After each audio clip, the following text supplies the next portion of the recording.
अस्सलामुअलैकुम। आज हम चैप्टर 12 का फोर्थ प्रैक्टिकल करेंगे, एक्सपेरिमेंट नंबर 12.4, जिसमें ग्लास प्रिज्म जो है इसमें से लाइट का पाथ जो है उसको ट्रेस किया जाएगा और एंगल ऑफ डेविएशन की मेजरमेंट की जाएगी। तो सबसे पहले इसकी स्टेटमेंट देखते हैं, जो कि आपने जब कॉपी पे लिखना है तो जो फर्स्ट हेडिंग है आपकी प्रैक्टिकल की statement, trace the path of light, trace the path of ray of light through glass prism and measure angle of deviation। तो ये इसकी स्टेटमेंट है। इसके लिए जो मटेरियल रिक्वायर्ड है वो यहाँ पर लिखा हुआ है। ड्राइंग बोर्ड, ये सेकंड हेडिंग है, material required, drawing board, sheet of white paper, thumb pins, common pins, glass prism, pencil, ruler and protector.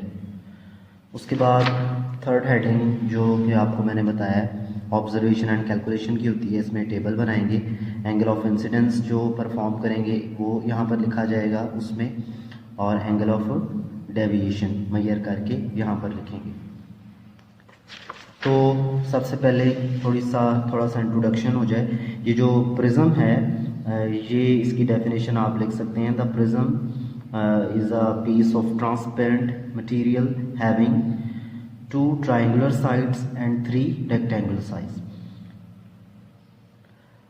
दोबारा रिपीट कर रहा हूँ, prism is a transparent piece of a material having two triangular sides and three rectangular sides. जब prism में से light रे पास करती है तो क्योंकि ये प्रिज्म जो है ग्लास, ये डेंसर मीडियम है, एयर में से ग्लास में एंटर होगी तो वो रिफ्रैक्ट होगी, और जब दोबारा ग्लास में से एयर में जाएगी तो अगेन रिफ्रैक्शन होगी।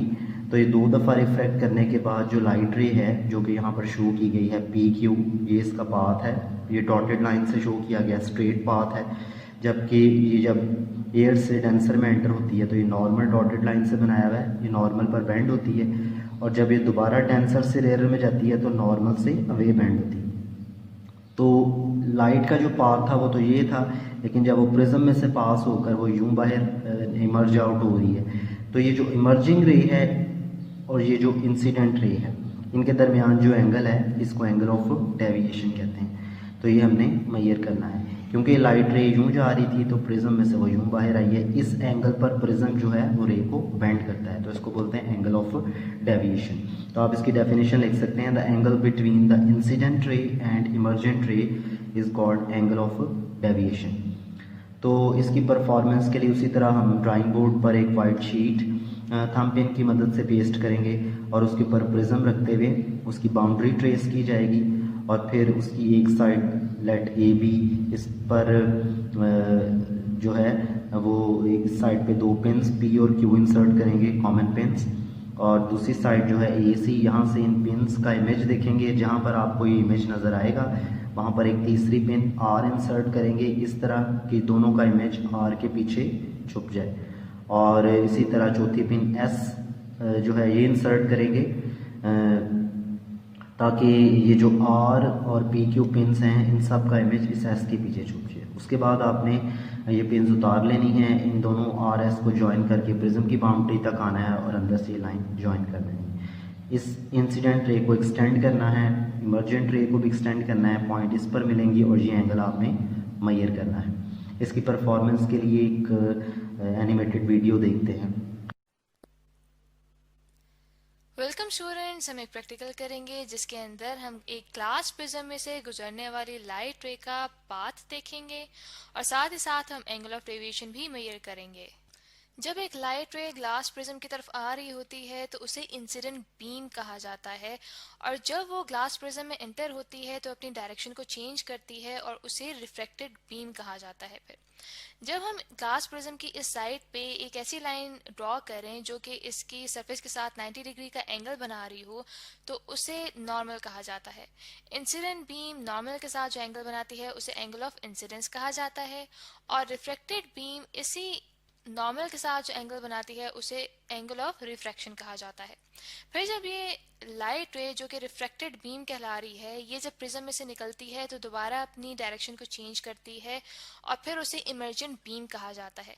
अब यहाँ पे इस सरफेस पे भी हम एक नॉर्मल ड्रॉ करते हैं, तो नॉर्मल के साथ इमर्जेंट बीम जो एंगल बनाती है उसे एंगल ऑफ इमर्जेंस कहा जाता है। जब हम इमर्जेंट बीम को पीछे की तरफ ड्रॉ करना शुरू करें और इंसिडेंट बीम को आगे की तरफ ड्रॉ करें, तो जहाँ पे ये दोनों बीम्स एक दूसरे से मिलती हैं और एक दूसरे के साथ जो एंगल बनाती हैं उसे एंगल ऑफ डेविएशन कहा जाता है, जिसे सिग्मा से डिनोट किया जाता है। तो इस प्रैक्टिकल के अंदर हम देखेंगे कि लाइट रे जब प्रिज्म के अंदर एंटर होती है तो किस तरह से अपनी डायरेक्शंस को चेंज करती है, और साथ ही साथ हम angle of incidence, angle of refraction, angle of emergence और एंगल ऑफ डेविएशन को मेजर करेंगे। प्रैक्टिकल करने के लिए सबसे पहले हम देखेंगे कि हमें क्या क्या चीज़ें यानी क्या एपरेटस चाहिए होगा। फिर इस प्रैक्टिकल को करने का तरीका डिस्कस करेंगे, जिसके दौरान में हम कुछ मेजरमेंट्स लेंगे और कैलकुलेशंस के बाद हम देखेंगे कि हमारे पास रिजल्ट में एंगल ऑफ डेविएशन क्या आ रहा है। तो एपरेटस में सबसे पहले हमें चाहिए होगा ग्लास प्रिज्म, पेंसिल और ruler, drawing pins, common pins, protractor, white paper और इन सब चीज़ों के अलावा हमें चाहिए होगा ड्राइंग बोर्ड। अब इसके बाद हम प्रोसीजर को स्टार्ट करते हैं। तो उसके लिए सबसे पहले हम वुडन बोर्ड को लेंगे, उसके ऊपर पेपर को पेस्ट करेंगे। पेस्ट इस तरह से करेंगे कि थंब पिन्स लेंगे और उनकी मदद से इस कागज़ को फिक्स कर देंगे इस वुडन बोर्ड पे, ताकि पूरे प्रैक्टिकल के दौरान ये कागज़ अपनी जगह से ना हिले। फिर इस कागज़ के ऊपर हम प्रिज्म को रखेंगे और पेंसिल की मदद से इसकी बाउंड्री को मार्क कर देंगे और इसको फिर जब हम रिमूव करेंगे प्रिज्म को, तो उसके बाद जो हमारे पास बाउंड्री आई है उसके कोनों को मैंने नाम दे दिया है ए, बी और सी। इसके बाद हम इस बाउंड्री की सरफेस ए बी के साथ दो पिन्स जिनको मैंने टी और एस का नाम दिया है, इन दोनों पिन्स को इस तरह से लगाएंगे कि वो इस साइड ए बी के साथ एक एंगल पे लगे, यानी कि तिरछी लगाएं हम। और इस दौरान में हम ये ध्यान रखेंगे कि टी और एस पिन्स के दरमियान में फासला 5 सेंटीमीटर से 10 सेंटीमीटर तक का हो और ये पिन्स बिल्कुल वर्टिकल हों, यानी कि टेढ़ी ना हो। इसके बाद हम दोबारा से प्रिज्म को इस बाउंड्री के ऊपर बड़े ध्यान से रख देंगे कि वो बिल्कुल इस बाउंड्री के ऊपर आए। अब इसके बाद हम ए सी साइड की तरफ से देखते हुए दो पिन्स जिनको मैंने क्यू आर का नाम दिया है, इन दोनों पिन्स को हम इस तरह से लगाएंगे कि जब हम इस तरफ से देख रहे होंगे तो हमें पिन आर, क्यू, एस और टी ये चारों पिन्स एक ही सीध में यानी एक ही लाइन में नजर आए। लेकिन इसके दौरान भी हम ये ध्यान रखेंगे कि जो हमारे पास पिन्स क्यू और आर हैं इनके दरमियान में फासला 5 सेंटीमीटर से 10 सेंटीमीटर का हो और ये दोनों पिन्स वर्टिकल हों, यानी कि टेढ़ी ना हो। इसके बाद हम प्रिज्म को रिमूव कर देंगे और फिर हमने पिन्स को उतार लिया है और जहाँ पे हमने पिन्स लगाई थी वहाँ पे हमने पेंसिल की मदद से डॉट्स लगा दिए हैं। उसके बाद हमने पेंसिल और रूलर की मदद से टी और एस को मिला दिया है और फिर क्यू और आर को मिला दिया है। तो यहाँ पे जो टी एस लाइन है ये असल में शो कर रही है इंसिडेंट रे को और यहाँ पे जो क्यू आर वाली लाइन है ये शो कर रही है इमर्जेंट बीम को। तो यहाँ पे जो इनके ऊपर एरो हेड्स लगाए हुए हैं ये इनकी डायरेक्शन को शो कर रहे हैं।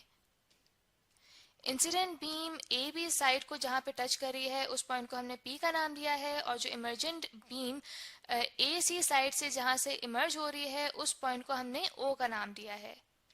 इसके बाद हम पी और ओ पॉइंट्स को आपस में मिलाएंगे तो हमारे पास पी ओ रिफ्रैक्टेड बीम आ गई है। यूं हमें एक पाथ नजर आ रहा है लाइट रे का, यानी कि इंसिडेंट बीम टी एस दाखिल हुई प्रिज्म के अंदर तो उसने अपनी डायरेक्शन चेंज की और यूं हमारे पास रिफ्रैक्टेड बीम पी ओ बन गई। फिर जब ये लाइट बीम प्रिज्म में से निकली तो ओ पॉइंट से निकलते हुए इसने अपनी डायरेक्शन चेंज की और यूं हमारे पास क्यू आर एक इमर्जेंट बीम आ गई। इसके बाद हमने पी और ओ पे दो नॉर्मल्स बना देने हैं। इसके बाद हमने इंसिडेंट बीम और नॉर्मल के दरमियान जो एंगल बन रहा है जो कि एंगल ऑफ इंसिडेंस है उसे प्रोटेक्टर की मदद से मेजर करना है। तो हम प्रोटेक्टर को इस तरह से रखेंगे और फिर हम मेजर करेंगे कि हमारे पास एंगल ऑफ इंसिडेंस क्या आ रहा है। इसके बाद हमने एंगल ऑफ रिफ्रैक्शन मालूम करना है जो कि नॉर्मल और रिफ्रैक्टेड बीम के दरमियान में है, जो कि हमारे पास यहाँ पे बन रहा है एन पी ओ का एंगल। तो इसको मेजर करने के लिए भी हम प्रोटेक्टर को यूज करेंगे और प्रोटेक्टर को इस तरह से रख के हम एंगल ऑफ रिफ्रैक्शन को मेजर करेंगे। इसके बाद हमने एंगल ऑफ इमर्जेंस मेजर करना है, जो कि हमारे पास इमर्जेंट बीम और नॉर्मल के दरमियान में बन रहा है, जिसको मैंने यहाँ पे ई से डिनोट किया है। इसको मेजर करने के लिए भी हम प्रोटेक्टर को इस तरह से रखेंगे ताकि हम ये मेजर कर सकें कि हमारे पास एंगल ऑफ इमर्जेंस क्या बन रहा है।